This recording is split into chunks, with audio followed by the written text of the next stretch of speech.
व्याख्यामुद्रां करसरसिजैः पुस्तकं शङ्खचक्रे बिभ्रद्भिन्नस्फटिकरुचिरे पुण्डरीके निषण्णः अम्लानश्रीरमृतविशदैरंशविप्लावयन् मामाविर्भूयादनगमहिमा मानसे वागधीशः।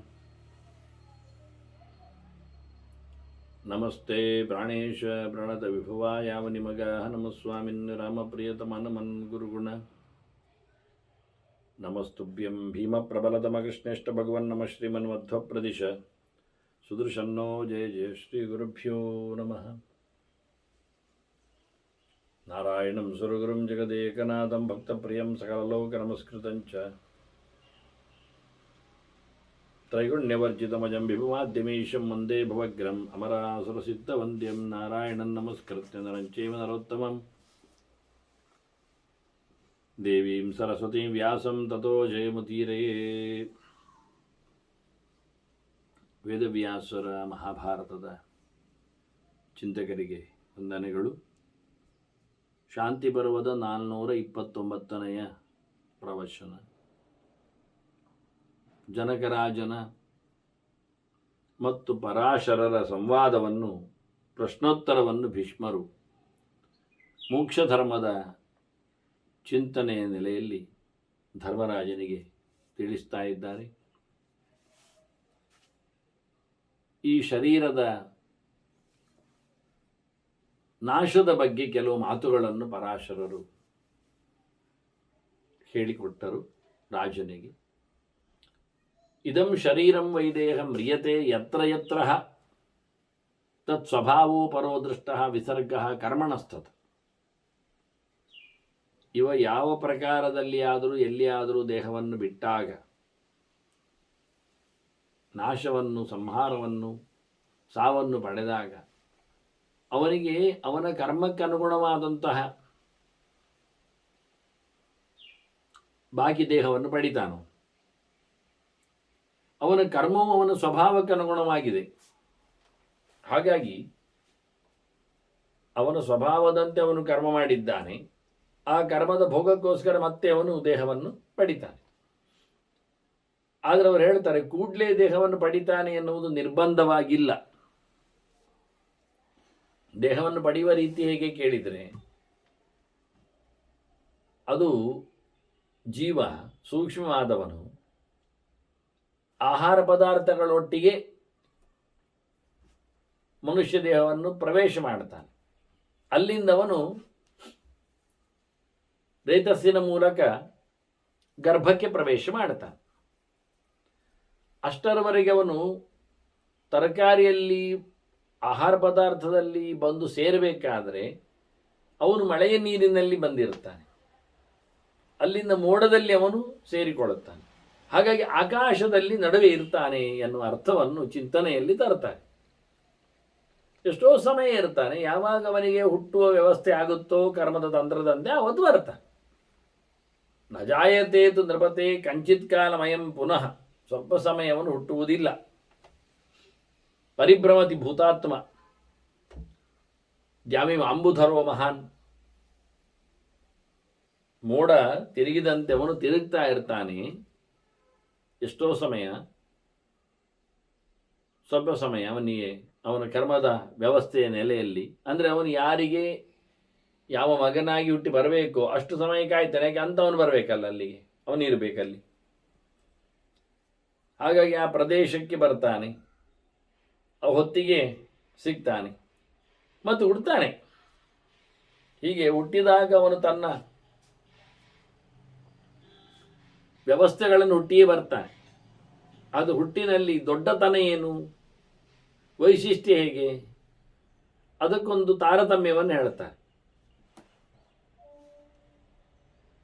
ಮನಸ್ಸಃ, ವಾಸ್ತವವಾಗಿ ಮನುಷ್ಯನಲ್ಲಿ ಮನಸ್ಸು ಉಂಟು, ಬುದ್ಧಿ ಉಂಟು, ಅವನದ್ದು. ಅದಕ್ಕಿಂತ ಅವನು ದೊಡ್ಡವನಲ್ವ, ಅವನು ಹೇಳಿದಾಗೆ ಮನಸ್ಸು ಕೇಳುವುದರಿಂದ. ಹಾಗಾಗಿ ಮನಸ್ಸಃ ಪರಮೋಹಿ ಆತ್ಮ, ಮನಸ್ಸಿಗಿಂತ ಮಿಗಿಲಾದವ ಜೀವ. ಆ ಮನಸ್ಸಾದರೂ ಇಂದ್ರಿಯಭ್ಯ ಪರಮನಃ, ಇಂದ್ರಿಯಗಳಿಗಿಂತ ಮಿಗಿಲು ಮನಸ್ಸು. ಕಣ್ಣು ನೋಡುವುದಷ್ಟೇ, ಅದಕ್ಕೆ ಕಣ್ಣು ನೋಡುವುದಷ್ಟೇ, ಅಷ್ಟೇ ಹೆಸರು. ನೋಡಿದೆ ಅಂತೇಳಿ ನೆನಪಿಟ್ಟುಕೊಳ್ಳುವುದು ಯಾರು? ಅದು ಮನಸ್ಸಿನಲ್ಲಿ ನೆನಪಾಗುವುದು. ಮನಸ್ಸಲ್ಲಿ ಸೇರಿದ್ರಿಂದ ನೋಡಿದೆ ಅಂತಾದರೂ ಆಗುವುದು. ಒಮ್ಮೆ ಮನಸ್ಸೇ ಇಲ್ಲದಿದ್ದರೆ ಕಣ್ಣು ಎಂಥದ್ದು ಮಾಡುವುದಿಲ್ಲ, ಎಂಥದ್ದು ಆಗುವುದಿಲ್ಲ ಅದಕ್ಕೆ.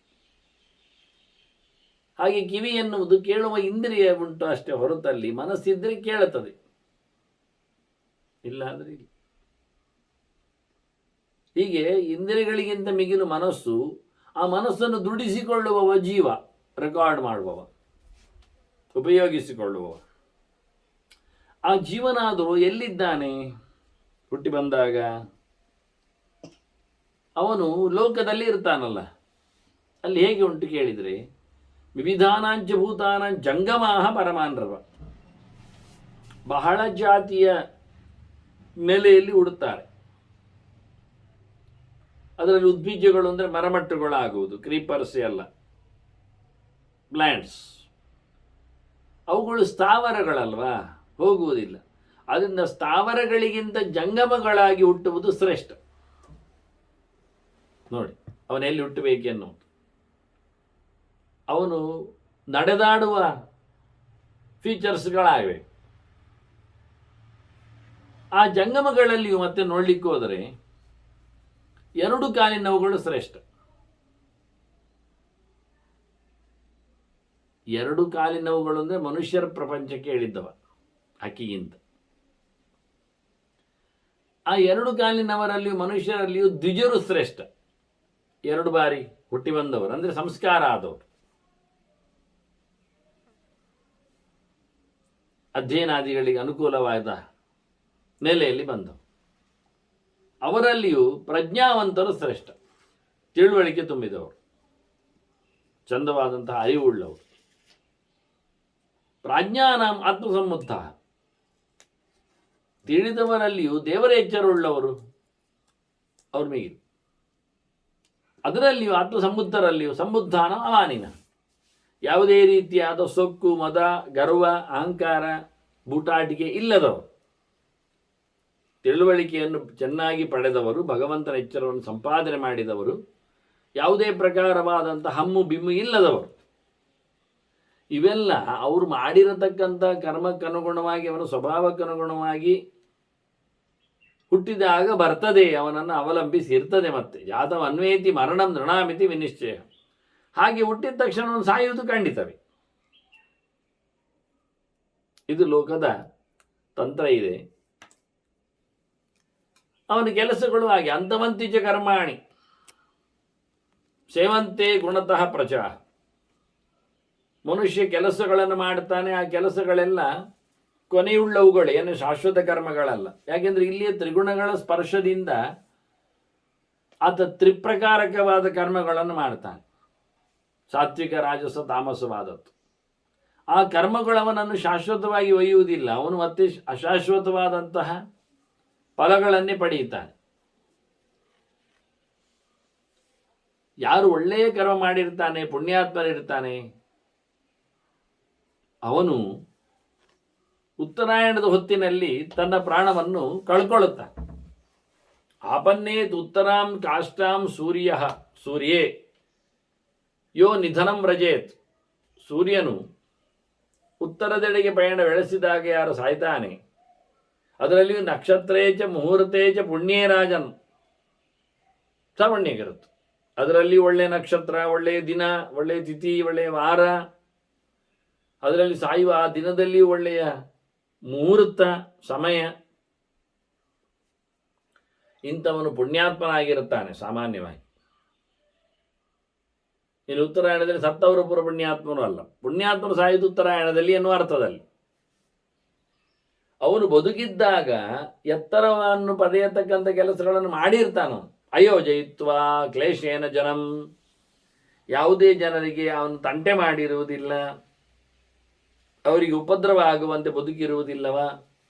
ಪ್ಲಾವ್ಯಚ ದುಷ್ಕೃತಂ, ತನ್ನಲ್ಲಿರತಕ್ಕಂಥ ಕೆಟ್ಟತನಗಳನ್ನೆಲ್ಲ ನಿರ್ಮೂಲನಗೊಳಿಸಿರ್ತಾನೆ, ಅಲ್ಲಿಂದ ದಾಟಿ ಬಂದಿರ್ತಾನೆ. ಮತ್ತೆ ಅವನು ಸಾಯುವಾಗಲೂ ಪ್ರಾಕೃತವಾದ ಸಾವಿನಿಂದ ಸಾಯ್ತಾ ಇಲ್ಲ. ಮೃತ್ಯುನ ಪ್ರಾಕೃತೇನೇಹ ಕರ್ಮ ಕೃತ್ವ ಆತ್ಮಶಕ್ತಿತ. ಮೃತ್ಯುನ ಅಪ್ರಾಕೃತೇನೇಹ, ಅವನು ಅಪ್ರಾಕೃತವಾದ ಸಾವಿನಿಂದ ಹೊರಟವನು, ಪ್ರಾಕೃತವಾದ ಸಾವಿನಿಂದ ಅಲ್ಲ. ಮುಂದೆ ಹೇಳ್ತಾರೆ ಪ್ರಾಕೃತ ಸಾವೇನೆ ಅನ್ನುವುದನ್ನು.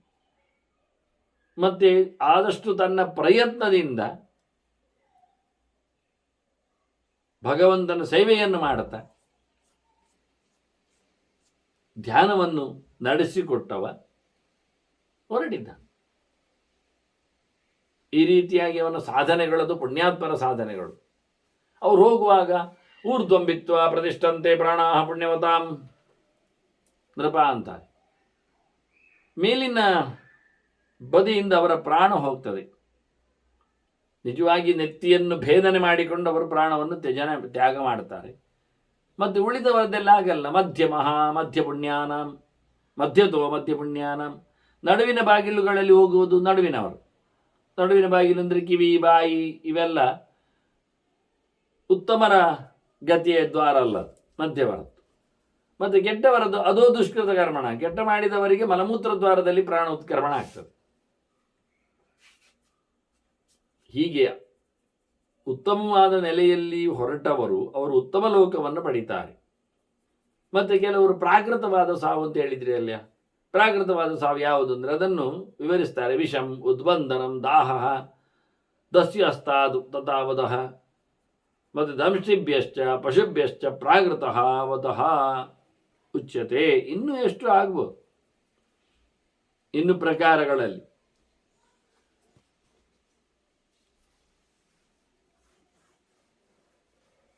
ವಿಷ ತಿಂದು ಸಾಯ್ತಾರೆ, ಹಗ್ಗ ಹಾಕಿ ಕೊಲ್ತಾರೆ,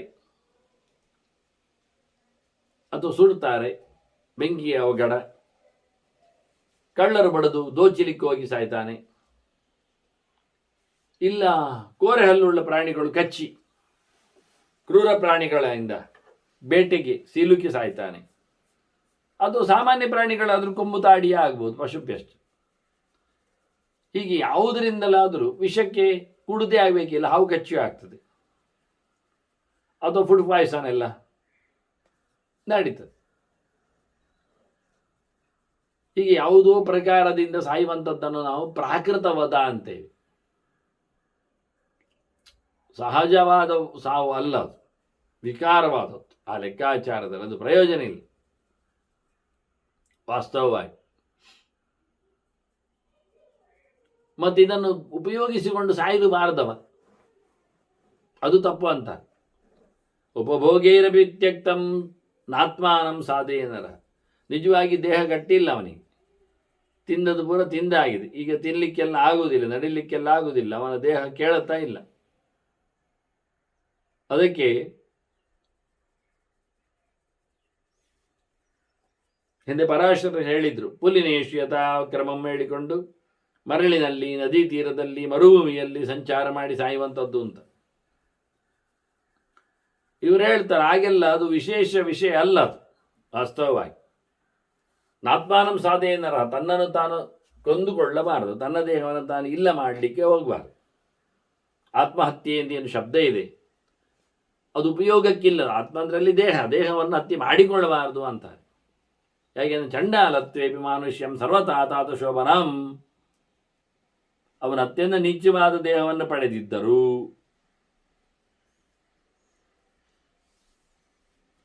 ಮನುಷ್ಯರ ದೇಹ ಆದ್ದರಿಂದ ಅದಕ್ಕೆ ಅವರು ಹೇಳಿದ್ದು ಇಷ್ಟ ಹೊತ್ತಿಗೆ ಯಾವುದೆಲ್ಲ ಆದ ನಂತರ ಯಾವುದೆಲ್ಲ ಬಂದಾಗ ಯಾವುದೆಲ್ಲ ಶ್ರೇಷ್ಠ ಅಂತ ಹೇಳುತ್ತಾ, ಎರಡು ಕಾಲಿನ ಮನುಷ್ಯ ದೇಹಕ್ಕೆ ಹೆಚ್ಚು ಪ್ರಾಶಸ್ತ್ಯ ಇದೆ. ಆದ್ದರಿಂದ ಅವನು ಎಂಥ ನಮೂನೆಯಲ್ಲಿ ಬಂದಿದ್ದರೂ ಅದನ್ನು ಉಳಿಸಿಕೊಳ್ಳಬೇಕು ಅವನು. ಯಾಕೆಂದರೆ ಅಲ್ಲಿ ಸಾಧನೆ ಮಾಡಲಿಕ್ಕೆ ಆಗ್ತದೆ ಅಂತ. ಯಂ ಹಿ ಯೋನಿಹಿ ಪ್ರಥಮ ಯಾಂ ಪ್ರಾಪ್ಯ ಜಗತೀಪತೆ. ಈ ಮನುಷ್ಯ ದೇಹ ಎನ್ನುವುದನ್ನು ಅವನೊಮ್ಮೆ ಪಡೆದ ಅಂದರೆ ಅದು ಬಹಳ ದೊಡ್ಡ ವಿಷಯ ಅಂತ ಅರ್ಥ ವಾಸ್ತವವಾಗಿ. ಆತ್ಮ ವೈ ಶಕ್ಯತೆ ತ್ರಾತುಂ ಕರ್ಮಭಿ ಶುಭಲಕ್ಷಣೈ. ಒಳ್ಳೆಯ ಕೆಲಸ ಮಾಡಿ ಏನಾದರೂ ಒಳ್ಳೇದು ಮಾಡಲಿಕ್ಕೆ ಆಗ್ತದೆ, ತನ್ನ ರಕ್ಷಣೆ ಮಾಡಿಕೊಳ್ಳಲಿಕ್ಕೆ ಬರ್ತದೆ.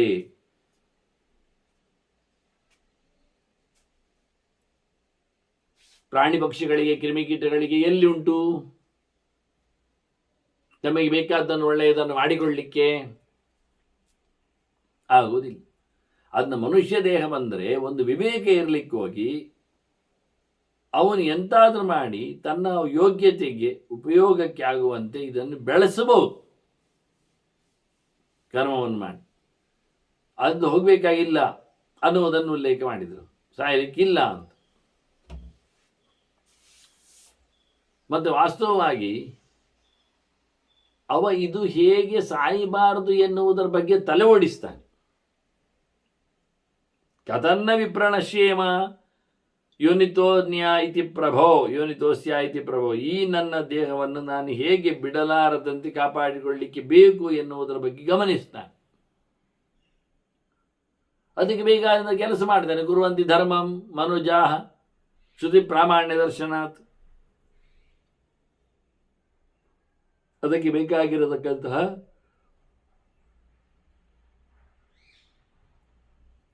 ಧರ್ಮಕರ್ಮಗಳನ್ನು ಮಾಡ್ತಾನೆ. ಅದಕ್ಕೆ ಅನುಗುಣವಾದಂತಹ ಹೊತ್ತಗೆಗಳನ್ನು ನೋಡ್ತಾನೆ.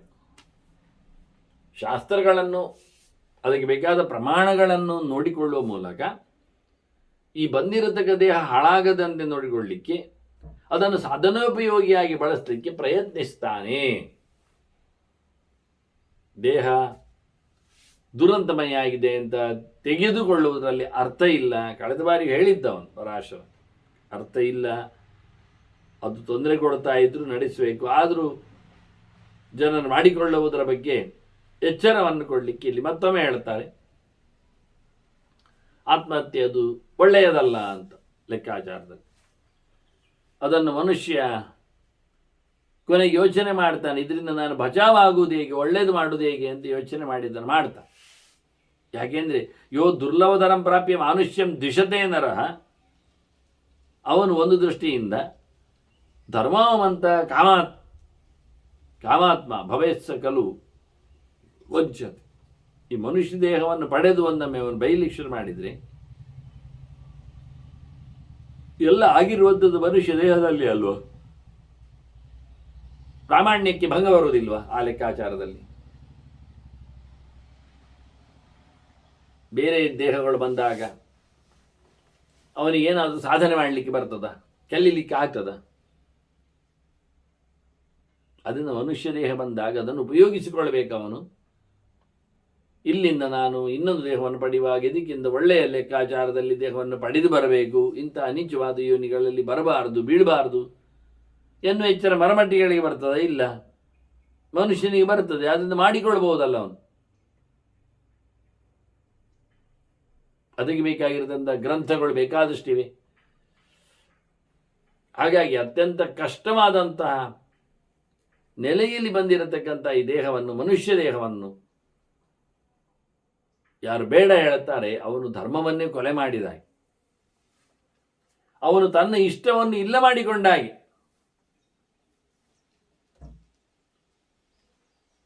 ಅದರಿಂದ ಅವನಿಗೆ ಎಲ್ಲ ಕಡೆಯಿಂದಲೂ ಸಹ ವಂಚನೆ ಆದಂತೆ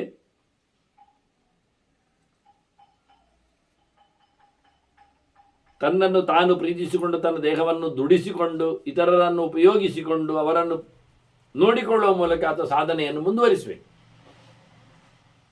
ಉಳಿದವರನ್ನೆಲ್ಲ ನೋಡುವ ಕ್ರಮ ಹೇಗೆ ಕೇಳಿದರೆ ಅವನು ಹೇಳುತ್ತಾನೆ, ದೀಪದಂತೆ ಅಂತ. ದೀಪೋಪಮಾನಿ ಭೂತಾನಿ. ಎಲ್ಲರೂ ಸಹ ದೀಪಗಳಿದ್ದಾಗೆ. ದೇವರ ದೀಪವೂ ಹೌದದು, ಜ್ಯೋತಿ ಸ್ವರೂಪ ಅಂದಾಗ ಎಲ್ಲವೂ ಭಗವಂತನ ಪ್ರತಿಬಿಂಬಗಳಾಗಿ. ಇಲ್ಲಿ ನೀವು ಪ್ರತ್ಯೇಕವಾದ ಹೊರಗಿನ ನೋಟದ ದೀಪವನ್ನು ಇಟ್ಕೊಳ್ಳಿ. ನೀವೊಂದು ದೀಪವನ್ನು ನೋಡಬೇಕು ಅಂದರೆ ನೀವು ಚಿತ್ರವನ್ನು ನೋಡ್ತೀರಾ? ಅಂದರೆ ಒಬ್ಬ ವಸ್ತು ಪ್ರದರ್ಶನಾಲಯಕ್ಕೆ ಬಂದ, ಆಗ ದೀಪ ಇರಲಿಲ್ಲ. ಅದಕ್ಕೆ ಆಯೋಜಕ ಏನು ಮಾಡಿದ, ಅವನ ಕೈಯಲ್ಲಿ ಒಂದು ದೀಪ ಕೊಟ್ಟ. ಆಗ ಹಣತೆ ದೀಪ ಇಟ್ಕೊಳ್ಳಿ, ಎಣ್ಣೆ ಹಾಕಿ ಬತ್ತಿ ಹಾಕಿ ಹಚ್ಚಿಸಿ ಕೊಟ್ಟ. ಹೋಗಿ ನೋಡಿ ಬನ್ನಿ ಎಲ್ಲ ಚಿತ್ರ ಹೇಳಿ ಕಳಿಸಿದ. ಬೇಗ ಬನ್ನಿ 5-10 ನಿಮಿಷದಲ್ಲಿ ಹೇಳಿ. 100 ಚಿತ್ರಗಳ ಗ್ಯಾಲರಿಗಳದು. ನಿಧಾನ ಮತ್ತೆ ದೀಪ ಶಾಂತವಾಗದೆ ಅಲ್ಲಿ ಕತ್ತಲು ಸರಿ ಅಂತ ಹೀಗೋಗಿ ಬಂದವ. 10-20 ನಿಮಿಷದಲ್ಲಿ ಬರಬೇಕು ಹೇಳಿದ್ದಾರೆ, ಬಂದಿದ್ದಾನೆ. ಮತ್ತೆ ಬಾಗಿಲ ಆಗ್ತದೆ, ಮತ್ತೆ ಊಟಕ್ಕಾಯ್ತು ಎಲ್ಲ ಹೇಳಿದ್ದಾನೆ. ಜನರಿಗೆ ಎಂತಾದ್ರೂ ಊಟಕ್ಕಾಯ್ತು ಹೇಳಿದ್ರೆ ಎಲ್ಲ ಓಡಿ ಬರ್ತಾರೆ. ಬಂದ, ದೀಪ ತಗೊಂಡು ಬಂದ. ಮತ್ತು ಇವರು ಕೇಳಿದ್ರು ಆಯೋಜಕರು, ಚಿತ್ರ ನೋಡಿದ್ದೀರಿಯಾ? ನೋಡಿದ್ದೆ. ಯಾವುದು ಒಳ್ಳೆದಿತ್ತು, ಹೇಗಿತ್ತು ಕೇಳಲಿಕ್ಕೆ ಶುರು ಮಾಡಿದ್ರು. ಹಾಗೆ ಬೆಸ್ತು ಬಿದ್ದ. ಹೇಳ್ತಾನೆ, ನಾನು ಚಿತ್ರ ನೋಡಲಿಲ್ಲ. ಮತ್ತೆ ಹೋಗಿ ಬಂದಿರಿ ಅಲ್ಲ? ಹೋಗಿ ಬಂದೆ. ಆದರೆ ನೀವು ಹೋಗುವ ಮಾತು ಹೇಳಿದ್ರಲ್ಲ, ದೀಪ ಶಾಂತ ಆಗಬಾರದು, ದೀಪ ತನ್ನಿ ಮತ್ತೆ ಹಿಂದಕ್ಕೆ, ಬೇಗ ಬನ್ನಿ ಅಂತ. ಹಾಗಾಗಿ ನಾನು ದೀಪವನ್ನೇ ನೋಡ್ತಾ ಇದ್ದೆ, ಎಲ್ಲಿಯೋ ಅದು ನಂದಿ ಹೋಗುತ್ತೋ ಶಾಂತವಾಗುತ್ತೋ ಅಂತ. ನನಗೆ ಚಿತ್ರ ನೋಡ್ಲಿಕ್ಕೆ ಆಗಲಿಲ್ಲ ಅಂತ, ಅಲ್ಲಿ ಗಮನ ಕೊಡಲಿಲ್ಲ ನಾನು.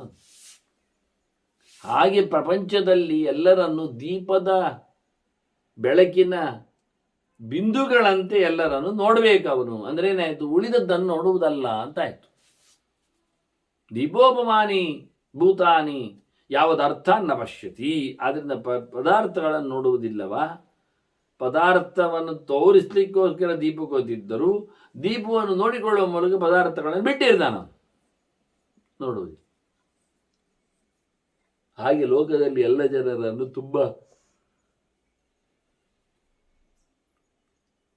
ಗಮನವಿಟ್ಟು ನೋಡಬೇಕು, ಅವರನ್ನು ಪ್ರೀತಿಯಿಂದ ಮಾತಾಡಿಸಬೇಕು, ಅವರನ್ನು ಚೆನ್ನಾಗಿ ನಮ್ಮ ಸಂಬಂಧದಲ್ಲಿ ಇಟ್ಟುಕೊಳ್ಳಬೇಕು. ಎಷ್ಟು ಪ್ರೀತಿ ಪುರಾಣೇನ ಚಕ್ಷುಷಾ ತಾತ ಪಶ್ಯತಿ. ನೋಡುವಾಗ ಅವರನ್ನು ಎಳ್ಕೊಂಡು ತರಬೇಕು ಅಂತಲ್ಲ, ನೋಡುವಾಗ ಅವರಲ್ಲಿ ಒಂದು ಪ್ರೀತಿಯ ಪೂರವೇ ಬಂದ ಹಾಗೆ, ಶುದ್ಧವಾದಂತಹ ಅವರಲ್ಲಿ ಭಗವಂತನ ಸನ್ನಿಧಾನಕ್ಕೆ ಪಾತ್ರರು ಎನ್ನುವ ನೆಲೆಯಲ್ಲಿ ಅವರನ್ನು ನೋಡುವ ಕ್ರಮ ಅಷ್ಟೇ.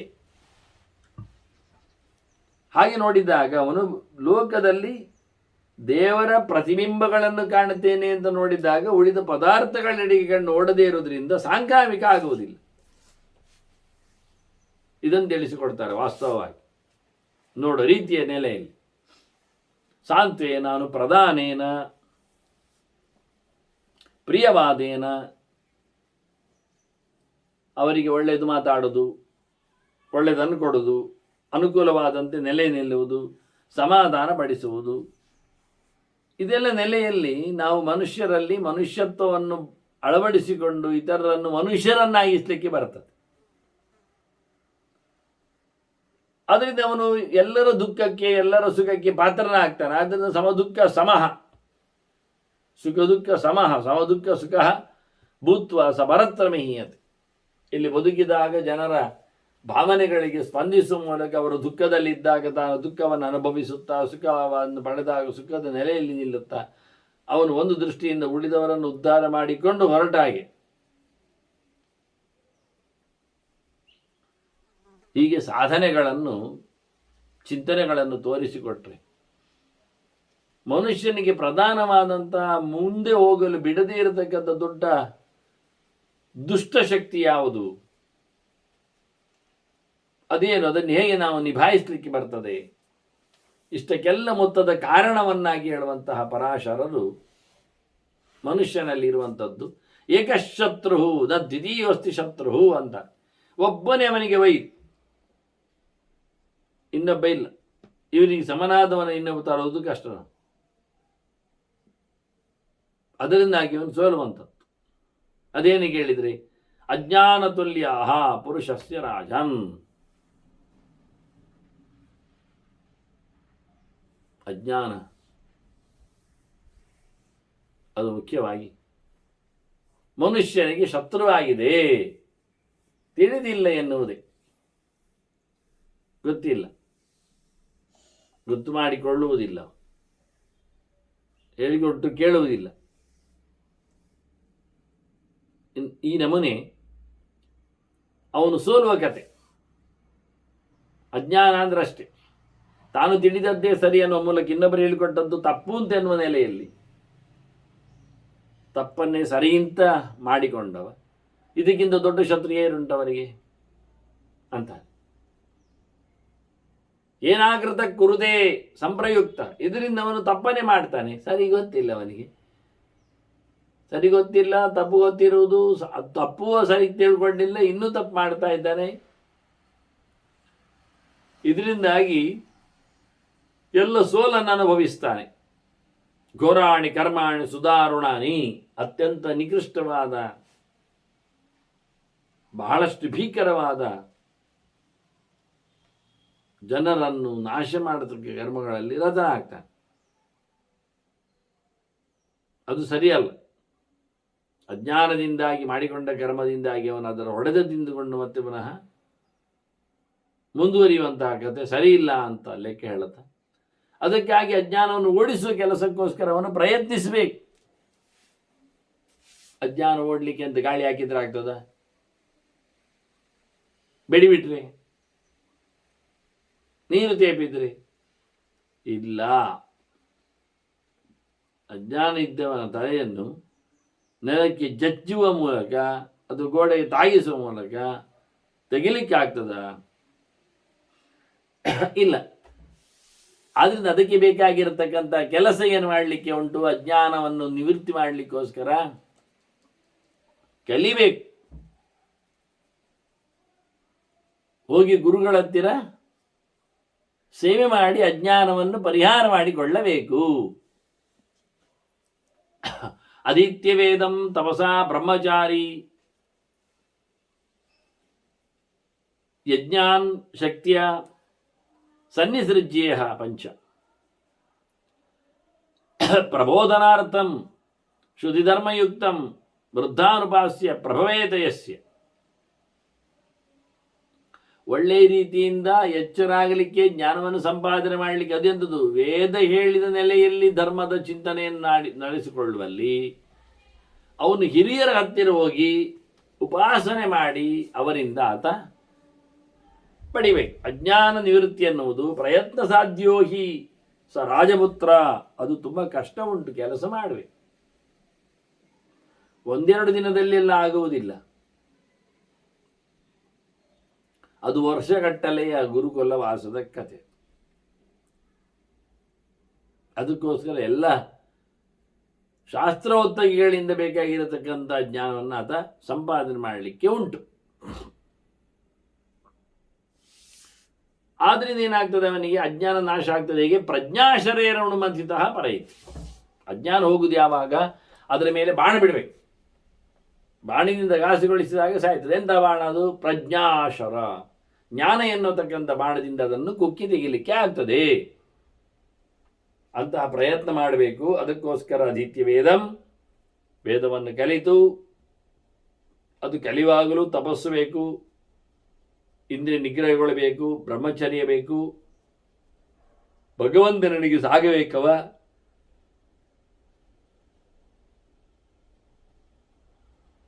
ಆ ಬಳಿಕ ಕಲಿತ ಬಳಿಕ ಪಂಚಯಜ್ಞಗಳನ್ನು ಮಾಡಬೇಕು. ದೇಹದಲ್ಲಿ ನೆಲೆಗೊಂಡಂತಹ ದೇವತೆಗಳ ಪ್ರೀತಿಗೋಸ್ಕರ ಅಗ್ನಿಮುಖದಲ್ಲಿ ಸಮಾರಾಧನೆ, ದೇಹವನ್ನು ಕೊಟ್ಟಿರತಕ್ಕ ತಂದೆ ತಾಯಿಗಳಿಗಾಗಿ ಪಿತೃ ಸಮಾರಾಧನೆ, ಶ್ರಾದ್ದ, ಉದಕ ಕ್ರಿಯೆ, ದಾನ, ಪಾರಾಯಣ, ಜಪ ಇವೆಲ್ಲ. ಅದರೊಟ್ಟಿಗೆ ಅತಿಥಿಗಳ ಸತ್ಕಾರ, ಅದು ಮನುಷ್ಯಜ್ಞೆ. ಮತ್ತು ಸುತ್ತಮುತ್ತಲಿರತಕ್ಕಂತಹ ಪ್ರಾಣಿಗಳಿಗೆ, ಪಕ್ಷಿಗಳಿಗೆ ಇದನ್ನು ನಡೆಸಬೇಕಾದ್ದು. ಮತ್ತು ತಾನು ಓದಬೇಕು ಬ್ರಹ್ಮಯಜ್ಞ. ತಾನು ನಿನ್ನ ಮನದಲ್ಲಿ ವ್ಯವಸ್ಥಿತವಾಗಿ ನೆಲೆಗೊಂಡು ಶಾಂತ ಚಿತ್ತದಿಂದ ಅಧ್ಯಯನ ಮಾಡಿಕೊಳ್ಳಿಕ್ಕೆ ಉಂಟು. ಅದು ಋಷಿಯಜ್ಞ ಬ್ರಹ್ಮಯಜ್ಞದಲ್ಲಿ. ಹೀಗೆ ಪಂಚಯಜ್ಞಗಳನ್ನು ಯಥಾಶಕ್ತಿ ನಡೆಸಿಕೊಟ್ಟು ವನಂಗಚ್ಚೇತ್ ಪುರುಷಃ ಧರ್ಮಕಾಮ. ಕೊನೆಗೆ ಇದು ಅತಿಥಿಗಳೆಲ್ಲ ಇರುವುದು ಎಲ್ಲಿ? ಮನೆಯಲ್ಲಿ. ಮನೆ ಇದ್ದ ಮನೆ ಬಿಟ್ಟು ಹೋಗ್ಲಿಕ್ಕೆ ಅವ ಕಾಡಿಗೆ ತೆರಳಿ ಅಲ್ಲಿ ಸಾಧನೆಯನ್ನು ಕೊನೆಯೊತ್ತಿನಲ್ಲಿ ಮಾಡಿ ಶ್ರೇಯಕೃತ್ವ ಸ್ಥಾಪಯಿತ್ವ ಸ್ವವಂಶಂ, ತನ್ನ ಮನೆ ಜನವನ್ನು ಮತ್ತೆ ಮುಂದಿಟ್ಟುಕೊಂಡು ಅವರನ್ನು ಬೆಳೆಸಲಿಕ್ಕೆ ವಂಶವನ್ನು ಹೇಳಿ ತಾನು ಶ್ರೇಯಸ್ಸಿನ ದಾರಿಯನ್ನು ಪಡೆಯಬೇಕು. ಇದ್ದದ್ದನ್ನು ಇದ್ದದ್ದಕ್ಕೆಲ್ಲ ಆದಷ್ಟು ಕೊಡಬೇಕು. ದಾನಂ ತ್ಯಾಗ ಶೋಭನ ಮೂರ್ತಿ ಮಧ್ವ್ಯ. ಕೈಯಲ್ಲಿದ್ದದ್ದನ್ನೆಲ್ಲ ಹಂಚಿಬಿಟ್ಟು ಎಲ್ಲವನ್ನು ತ್ಯಾಗ ಮಾಡಿ ವೈರಾಗ್ಯ ಸಂಪನ್ನನಾಗಿ ಮತ್ತೆಲ್ಲ ತೀರ್ಥಗಳಲ್ಲಿ ಆತ ಸಂಚಾರ ಮಾಡಿ ಬರಬೇಕು, ಮುಳುಗಿ ಮಿಂದೆದ್ದು ಬರಬೇಕು. ಮುಖ್ಯವಾಗಿ ಮೂರ್ತಿ ಬಂದರೆ ದೇಹವನ್ನಂತ ಅದ್ಭ್ಯ ಭೂಯ ಶೋಭನ ಪ್ಲಾವ್ಯ, ಮುಳುಗಿಸಿ ಸ್ನಾನ ಮಾಡಿಸುವುದು ಈ ದೇಹಕ್ಕೆ ಮಾಡಿರತಕ್ಕಂಥ ಅವನ ವಿಶೇಷವಾದಂತಹ ಸೇವೆ. ಅದರಿಂದ ಅವನೇ ಪ್ಯೂರ್ ಆಗುವುದು. ನೋಡಿ, ಜೀವ ಅವನ ಮನಸ್ಸು ಮಾಡೋದು, ನಾನು ಮುಳುಗಬೇಕು. ಎಲ್ಲಿ ಮುಳುಗ್ತಾನೆವ? ತನ್ನ ದೇಹವನ್ನು ಮುಳುಗಿಸ್ತಾರೆ. ಮುಳುಗಿದು ಬೆದ್ದು ಬಂದ ಬಳಿಕ ಹೇಳ್ತಾನೆ.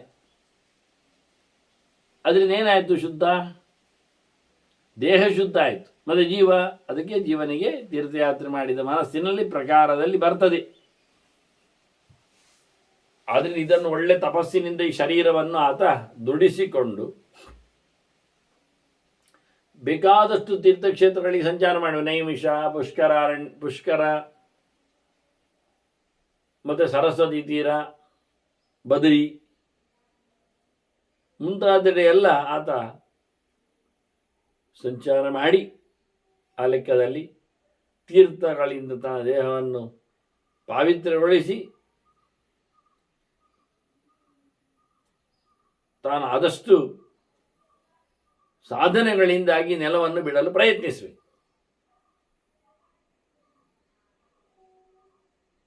ಯಾರಿಗೆ ಹೋಗದೆ ಮನೆಯಲ್ಲೇ ಸಾವು ಬರ್ತದೆ, ಪ್ರಾಣ ಹೋಗ್ತದೆ.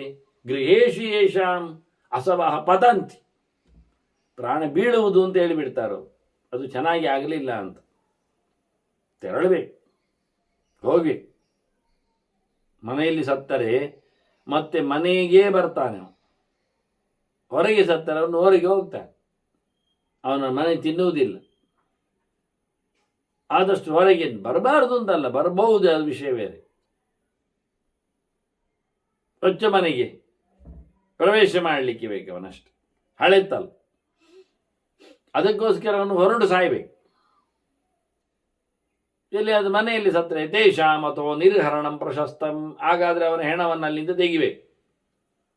ಹೇಗೆ ತಗೊಂಡೋಗೋದು? ಯಾನೇನ ವೈ ಪ್ರಾಪಣಂಚ ಸ್ಮಶಾನೇ, ಸ್ಮಶಾನಕ್ಕೆ ವಾಹನದಲ್ಲಿ ತಗೊಂಡೋಗ್ಬೇಕು. ವಾಹನ ಅಂದರೆ ಆಗ ಪಾಲಕಿ ಅಂತ ಅರ್ಥ. ಪಾಲಕಿಯನ್ನು ಇವತ್ತು ರೆಡಿ ಮಾಡು ಅವನಿಗಾಗಿ, ಒಂದು ಹೊಸ ಬಿದಿರಿನಲ್ಲಿ, ಹೊಸ ಕೋಲಿನಲ್ಲಿ. ಅದೊಂದು ಆ ದೃಷ್ಟಿಯಿಂದ ಅವನಿಗೆ ವಾಹನ ಅಂತ ಹೇಳ್ತಾರೆ, ವಿಮಾನ ಅಂತ ಹೇಳ್ತಾರೆ. ಅದು ಚಟ್ಟ. ಅದೊಂದರಿಂದ ತಗೊಂಡೋಗಿ ಅವನನ್ನು ಸ್ಮಶಾನೆ ಶುಚೌ ದೇಶೇ ವಿಧಿನಾ ಚೈವ ದಾಹ, ಸ್ಮಶಾನದಲ್ಲಿ ತಗೊಂಡೋಗಿ ಅಲ್ಲಿ ಶುದ್ಧವಾದ ಜಾಗದಲ್ಲಿ, ಇಷ್ಟರವರೆಗೆ ಆಗದ ದಾಹದ ಜಾಗದಲ್ಲಿ ಆಗಬೇಕು. ಶುದ್ಧ ದಾಹ ಅಂದರೆ, ಶುದ್ಧ ಜಾಗ ಅಂದರೆ ಅಲ್ಲಿ ದಾಹವನ್ನು ಮಾಡಲಿಕ್ಕೆ ಸುಡಬೇಕವನು. ಹೀಗೆ ಬದುಕಿದ್ದಾಗ ಒಳ್ಳೆಯ ಕೆಲಸ ಮಾಡ್ತಾ ಸತ್ತ ಬಳಿಕ ಅವನಿಗೆ ಮಾಡಬೇಕಾದ ಕರ್ಮಗಳನ್ನು ನಡೆಸಿಕೊಟ್ಟು ಆ ದೇಹಕ್ಕೆ, ಆ ನಂತರ ಒಳ್ಳೆಯ ರೀತಿಯಿಂದ ಅವನು ಮತ್ತೆ ಹುಟ್ಟಿ ಬರಲಿಕ್ಕೆ ಉಂಟು ಅಂತ ಹೇಳಿ, ಹುಟ್ಟುವಾಗ ಪ್ರಾಣಿಗಳಾಗದ ಬದಲಿಗೆ, ಮರವಟ್ಟುಗಳಾಗದ ಬದಲಿಗೆ ಮನುಷ್ಯರಾಗಿ ಹುಟ್ಟಬೇಕೆನ್ನುವುದು ಸಾಧನೆ ವಿಶೇಷ ಔಶಿಷ್ಟ್ಯ ಅಂತ. ಇಷ್ಟಂಶದಲ್ಲಿ ಚಿಂತನೆಯನ್ನು ಕೊಡ್ತಾ ಮಾಡುವ ಕರ್ಮಗಳೆಡೆಗೆ ಅವನು ಬದುಕಿದ್ದಾಗ ಇಷ್ಟಿಹಿ ಪುಷ್ಟಿಹಿ ಯಜನಂ ಯಾಜನಂಚ ದಾನಂ ಪುಣ್ಯಾನಾಂ ಕರ್ಮಣಾಂಚ ಪ್ರಯೋಗ, ಪುಣ್ಯ ಕರ್ಮಗಳನ್ನು ಕಂಡಬಟ್ಟೆ ಮಾಡ್ತಾ ಇರಬೇಕು ಅವನು.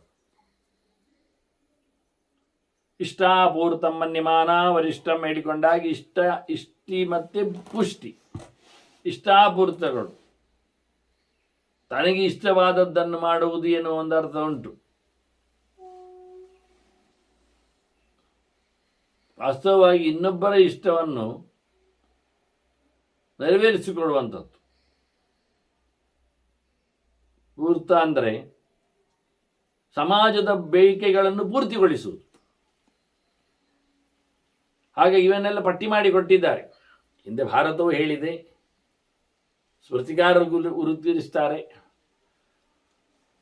ತನಗೆ ಇಷ್ಟವಾದದ್ದನ್ನು ನಡೆಸಿಕೊಡುವುದನ್ನು ಇಷ್ಟ ಅಂತ ಹೇಳಬಹುದು, ಇನ್ನೊಬ್ಬರ ಬಯಕೆಯನ್ನು ಪೂರ್ತಿಗೊಳಿಸುವುದನ್ನು ಪೂರ್ತಿ ಅಂತಲೇ ಹೇಳಬಹುದು. ಅಷ್ಟೇ ಅಲ್ಲದೆ ಜನರಿಗೆ ಇಷ್ಟವಾದದ್ದನ್ನು ಸಮಾಜದಲ್ಲಿ ಇಲ್ಲದೇ ಇರತಕ್ಕ ಸೌಕರ್ಯಗಳನ್ನು ಪೂರ್ತಿಗೊಳಿಸುವುದನ್ನು, ಒಂದು ಊರಿನಲ್ಲಿ ನೀರಿಲ್ಲ, ಅದಕ್ಕೆ ಬೇಕಾಗಿರತಕ್ಕಂಥ ನೀರಿನ ಸೌಕರ್ಯ ಮಾಡಿಕೊಡುವುದು ಪೂರ್ತಿ ಇದ್ದಾಗಿ, ಅಲ್ಲಿ ಕಾಲುವೆ ಬರುವಂತೆ ಮಾಡಿಯೋ ಬಾವಿ ಸರೋವರ ತೋಡಿಕೊಡುವಂತೆಯೋ ನೋಡಿಕೊಳ್ಳುವುದು, ಇದನ್ನು ಮಾಡುವಂಥದ್ದು.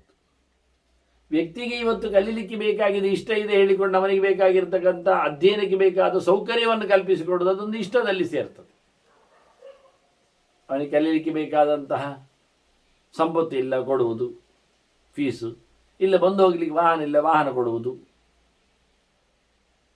ಅದು ಅವನು ಹಾಸ್ಟೆಲಲ್ಲಿ ಇರ್ತಾನೆ, ಅಲ್ಲಿ ಸೌಲಭ್ಯಗಳಿಲ್ಲ ಅವನಿಗೆ, ಅವನಿಗೆ ಬೇಕಾಗಿರೋಂಥ ಸೌಲಭ್ಯದ ಒಂದು ಕಿಟ್ ಕೊಡುವುದು, ಜಪ ಪೂಜೆಗೆ ಬೇಕಾಗಿರತಕ್ಕಂಥ ಪದಾರ್ಥಗಳು. ಅದು ಹಾಸ್ಟೆಲಲ್ಲಿ ನಡೆಯೋದು ಕಷ್ಟ ಅಲ್ಲ, ಅದು ಸರಿ, ಇವ ಕೊಟ್ಟರೆ ಅದು ಪ್ರಯೋಜನ ಇಲ್ಲ ಆಗ್ತದೆ. ಹಾಗಾದ್ರೆ ಅವನಿಗೆ ಕಂಬಳಿ ರಗ್ಗದೆಲ್ಲ ಕೊಡೋದು, ಅದೆಲ್ಲ ಆಗ್ತದೆ, ನಡೀತದೆ, ಗಡ್ದು ನಿದ್ದೆ ಮಾಡ್ತದೆ.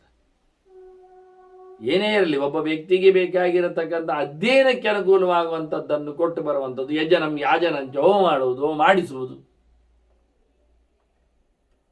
ಯಜ್ಞದಾನ ತಪ ಕರ್ಮ ಅಂತಿಂದ ಹೇಳಿದಾಗೆ ಇವೆಲ್ಲ ಮಾಡಬೇಕು ಅವನು ಬದುಕಿದ್ದಾಗ. ಪುಣ್ಯಾನ ಕರ್ಮಣಾಂಚ ಪ್ರಯೋಗ, ಒಳ್ಳೆ ಕೆಲಸಗಳನ್ನು ನಡೆಸಿಕೊಡ್ಬೇಕು. ಇವೆಲ್ಲ ಒಳ್ಳೆ ಕೆಲಸ ಅಲ್ಲ, ಇದು ನಿತ್ಯ ಕೆಲಸ, ನೈಮಿತ್ತಿಗೆ. ಇದು ಒಳ್ಳೆಯ ಕೆಲಸಗಳನ್ನು ಮಾಡುವ ಯೋಗ್ಯತೆ ಮತ್ತೆ ಅಂತ ಒಂದು ಗಟ್ಟಿತನ ಅವನಲ್ಲಿ ಬರಬೇಕು. ಮತ್ತು ಅದರೊಟ್ಟಿಗೆ ಶಕ್ತಿಯ ಪಿತ್ರಿಯಂ ಹೆಚ್ಚು ಕಿಂಚಿತ್ ಪ್ರಶಸ್ತಂ, ತಂದೆ ತಾಯಿಗಳ ಸೇವೆಯ ನೆಲೆಯಲ್ಲಿ ಶ್ರಾದ್ದಾದಿಗಳು ದೇವಪಿತೃಕಾರ್ಯ ಅಭ್ಯಾನ್ನ ಪ್ರಮತಿತವ್ಯಂ ಹೇಳಿದಾಗೆ ವಾರ್ಷಿಕವಾಗಿ ಮಾತ್ರ ಅಲ್ಲದೆ ಸೋತಿದ್ದಾಗೆಲ್ಲ ಶರಣವತಿ ಕೊಡಲಿಲ್ವ, ಹಾಗಾಗಿ ಯಾವತ್ತೆಲ್ಲ ಅನುಕೂಲ ಇದೆ, ವಿತ್ತ ಶಾಟ್ಯ ನಗರವೈತೆ ಇಷ್ಟೇ ಇರುತ್ತೆ. ದುಡ್ಡು ಗಂಟೆ ಕಟ್ಟಬೇಡ ಅಂತಷ್ಟೇ ಹೊರತು, ದುಡ್ಡು ಆದಾಗ, ಅನುಕೂಲ ಬಂದಾಗ, ಮನೆಯಲ್ಲಿ ಕೋಪರೇಷನ್ ಇದ್ದಾಗ, ಮಕ್ಕಳೆಲ್ಲ ಬರುವಾಗ, ಈಗೆಲ್ಲ ಅವಕಾಶಗಳನ್ನು ಬೇಕಾದಷ್ಟು ಕೊಟ್ಟಿದ್ದಾರೆ. ಒಂದೇ ಕಡೆ ಆತು ಜೋತು ಬೀಳಬೇಕು ಪಿತೃಕ್ರಿಯೆಗೆ ಅಂತ ಹೇಳಲೇ ಇಲ್ಲ ಎಲ್ಲಿ ಸಹ. ಅನುಕೂಲ ದಿವಸ ಮಾಡೋದು. ಹಾಗೆ ಶಕ್ತಿಯ ಪಿತ್ರ್ಯಂ, ಆದಷ್ಟು ತನ್ನ ಶಕ್ತಿಗೆ ಅನುಕೂಲವಾಗಿ ದೇವತೆಗಳ ಸಮಾರಾಧನೆ ಮಾಡಿದ ಹಾಗೆ, ದೇವಪಿತೃಕಾರ್ಯ ಅಭ್ಯಾನ್ನ ಪ್ರಮತವ್ಯಂ ಅಂತ ಸಕಲ ದೇವತೆಗಳಿಗೆ ಅಧಿಷ್ಠಾನವಾದ ದೇವಿಯ ಮುಖ್ಯ ಸನ್ನಿಧಾನಕ್ಕೆ ಪಾತ್ರವಾದ ದನದ ಸೇವೆ ಪೂಜೆ ಆಗಲಿಕ್ಕೆ ಉಂಟು. ಇದನ್ನೆಲ್ಲ ಮಾಡಲಿಕ್ಕೋಸ್ಕರ ಹೇಳ್ತಾರೆ ಅವರು, ಸರ್ವಾಣಿ ಆತ್ಮಾರ್ಥೇ ಮಾನವೋಯಂ ಕರೋತಿ. ಇವೆಲ್ಲವನ್ನು ಮನುಷ್ಯ ತನಗಾಗಿ ಮಾಡ್ತಾನೆ. ತಿಳಿದವನ ಹತ್ರ ಹೇಳಿದ್ರೆ ಆತ್ಮ ಅಂದರೆ ದೇವರು, ಸರ್ವಗತನಾದ ಭಗವಂತನ ಪ್ರೀತಿಗಾಗಿ ಇವನ್ನೆಲ್ಲ ನಡೆಸಿಕೊಡ್ತಾನೆ. ಇಷ್ಟಾಪೂರ್ತಾದಿಗಳನ್ನೆಲ್ಲ ನಡೆಸಿಕೊಡುವನು. ಧರ್ಮಶಾಸ್ತ್ರಾಣಿ ವೇದಾಶ್ಚ ಷಡಂಗಾನಿ ನರಾಧಿಪ ಶ್ರೇಯಸ್ಸೂರ್ತೆ ವಿಧೀಯಂತೆ ನರಸ್ಯ ಕ್ಲಿಷ್ಟಕರ್ಮಣ. ಮನುಷ್ಯನಿಗೆ ಶ್ರೇಯಸ್ಸಾಗಲಿಕ್ಕೆ ಏನು ಬೇಕು? ಎಲ್ಲಿ ಶ್ರೇಯಸ್ಸಿನ ಮಾರ್ಗ ಹೇಳಲ್ಪಟ್ಟಿದೆ? ವೇದಗಳೇ.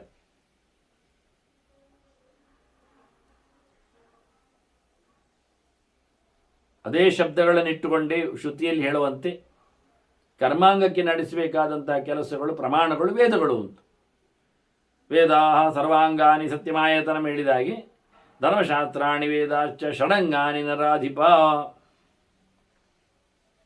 ಇವೆಲ್ಲ ಶ್ರೇಯಸೋರ್ತೆ ವಿಧೀಯಂತೆ ನರಸ್ಯ ಕ್ಲಿಷ್ಟ ಕರ್ಮಣ. ಕಷ್ಟದಲ್ಲಿ ಅಲ್ಲ, ಸುಲಭದಲ್ಲಿ ಮಾಡಲಿಕ್ಕೆ.